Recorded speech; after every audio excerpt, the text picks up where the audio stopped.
त्याला काय नेमका उपयोग काय? आता ते बैठक घेतात वगैरे ते झालेलं आहे. आता मी इथं माझ्या कारखान्यावर आलोय, तुम्ही सांगताय तुम्ही तुमच्या कारखान्यावर आलोय, मी माझ्या कारखान्यावर आलोय. ओमराजे त्यांचा निर्णय, त्यांचे कार्यकर्ते सगळे पदाधिकारी बोलून त्या ठिकाणी बैठक घेतली. आणि कालचा जो एक भाग होता तो निकालांचा, 20 वर्ष ओमराजे त्यांचं कुटुंब सफर झालेलं आहे. ते 20 वर्ष जे विरोधात गेला असेल तर शेवटी न्याय देवत आहे, तो एक भाग होता. आणि दुसरा भाग की ओमराजेंची ही दुसरी टर्म आहे खासदारकीची. पहिली 5 वर्ष हे सुद्धा विरोधातच बसून गेली.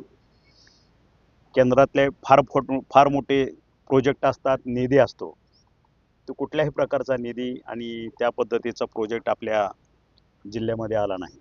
हा एक भाग आहे.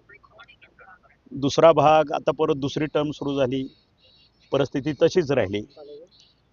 शेवटी हा मागासलेला जिल्हा आहे, देशात 3 नंबरचा मागासलेला जिल्हा म्हणून हे आपली ओळख आहे.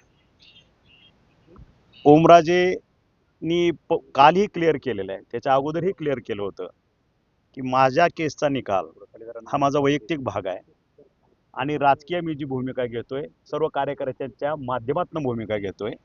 हे माझ्या भागातलं विकास, माझ्या भागातला आतापर्यंत जो कार्यकर्ता विकासापासून वंचित राहिलाय, ह्यांच्यासाठी कुठंतरी मला माझी भूमिका बदलणं गरजेचं आहे, असं ते वारंवार बोलत होते.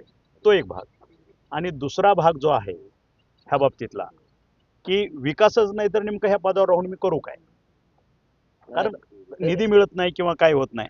त्याच्यामुळं सर्व कार्यकर्त्यांच्या चर्चेतनं मला वाटतं, तुम्ही त्या ठिकाणी होता, माझा अजून ओमराजेंचं कुठलीही भाष्य झालेलं नाही, माझी चर्चा झालेली नाही. थांबवतो. टायगर ऑपरेशन मध्ये तुम्ही पुन्हा एकदा महत्वाची भूमिका बजावली, अशा सगळ्या माध्यमाकडे चर्चा आहेत. त्यावर तुमची स्पष्टपणे भूमिका काय? तुमचा उमराजीशी संपर्क झाला हे आम्हाला मान्य होत नाही असं.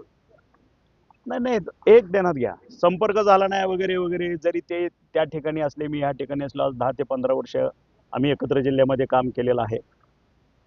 राजकारणचा जर भाग सोडला तर वैयक्तिक संबंध अतिशय मी चांगले ठेवतो, कुठल्याही पक्षाचा असू द्या. माझं कुणाशी वाकडं किंवा त्या पद्धतीने एक तात्विक मतभेद असतात, तो विषय वेगळा आहे. पण आजची परिस्थिती वेगळी आहे. त्याच्यावरती ज्या परिस्थिती त्यानं 20 वर्ष, ज्यावेळेस वयाच्या 25व्या वर्षी, म्हणजे त्याची इच्छा नसताना त्याला राजकारणात यावं लागलं आणि त्याचं एक ध्येय होतं, त्याला कुठंतरी तडा गेला असं त्यांना वाटतंय. आम्ही त्याविषयी बोललो. पुढं आम्ही त्या बाबतीतलं आमच्या नेत्यानेही सांगितलं की आपण अपिलात जाऊ, त्या पद्धतीने केस करू, आणि ह्या भागाचा विकास करायचा असेल तर एकत्र येऊन काम केलं तर आणखी चांगल्या पद्धतीनं जोमानं म्हणजे पक्षात येऊन. मग आता त्याला हेच नाही ना, पक्षात येऊनच की. आणि ती भूमिका आज तुम्हीच होता त्याचे साक्षीदार. कार्यकर्त्याचा मेळावा घेतला, माझ्या अंदाजानं 95-100% कार्यकर्त्यांनी सांगितलं की आपल्याला NDA बरोबर जाण्याशिवाय पर्याय नाही, तरच आपल्या जिल्ह्याचा विकास होईल. फक्त चर्चेतनं, बोलण्यातनं, चर्चा करून पोट भरत नाहीत ना, विकास होत नाही. आपल्याला जर जिल्ह्याची परिस्थिती सुधारायची असेल, मोठमोठे प्रोजेक्ट आणायचे असतील, क्लस्टर आणायचं असेल, तर त्या ठिकाणी आपल्याला NDA बरोबर राहून ह्या भागातील सर्वसामान्य गोरगरिबाचा विकास करणं आणि त्याच्या दुःखावरती फुंकर घालणं हे आपलं कर्तव्य आहे. म्हणून त्या कर्तव्याला जागून मला वाटतं ओमराजेंनी हा निर्णय घेतला. ऑपरेशन टायगरची जिम्मेदारी दिली होती का? नेमकं काय ऑपरेशन टायगर? तर ज्यावेळेस मी एवढं बोलतोय म्हणल्यावर त्याचा भाग आलाच ना, तो ती जबाबदारी दिली, ऑपरेशन टायगरची जबाबदारी दिली किंवा काय, हे जबाबदारी घ्यायची गरजच नाही ना. शेवटी मी ह्या भागातला एक आमदार आहे आणि ह्या भागाचा विकास व्हावं जसं ओमराजेंना वाटतं तसं मलाही वाटतं, माझ्या नेत्यांनाही वाटतं. आणि एक पक्षीय राजकारण फक्त भावनेवरती पोट भरत नाही.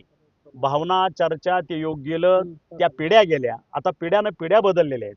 आत्ताचा जो तरुण आहे तुमचा 20 ते 30-35 वर्षाचा, त्याला विकास हवा आहे.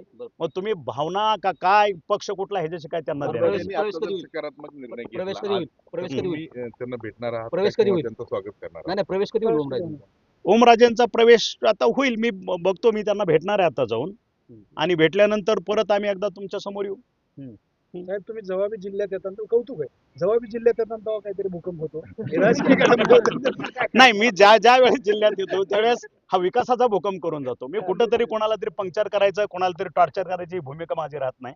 सातत्यानं हमेशा विकासाचा ध्यास घेऊन मी या ठिकाणी फिरतो आणि विकासाच्या पद्धतीनं जे जे चांगलं असेल ते मी करतो. हे थोडं स्पष्ट शब्दात फक्त एकच पाहिजे की टायगर ऑपरेशन मध्ये आपला सहभाग होता, ओमराजे निंबाळकर आपल्या पक्षात प्रवेश करतात, ह्या गोष्टी सगळ्या सहमत आहेत आणि त्याच निमित्तानं तानाजी सावंत त्यांची भेट घेण्यासाठी धाराशिव जिल्ह्यात आले.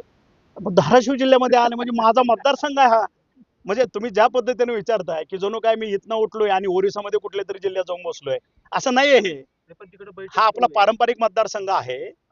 तिकडे ओमराजे कार्यकर्त्यांची बैठक घेतात, तिकडे तुम्ही त्याच वेळेस हा योगायोग असेल कदाचित, नाही का? घडून आणलेला योगायोग आहे की असा योग आहे? हा तुम्हाला आता 1 तासा 2 तासात समजेल काय.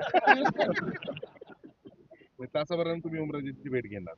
हा त्यांचा म्हणजे एक कौटुंबिक नातं आहेच आणि त्या संदर्भात जो काल निर्णय झाला कोर्टात त्याबद्दल मी एक घरगुती साठी जाणार आहे त्यांच्याकडे. ठीक आहे, घरगुती चला.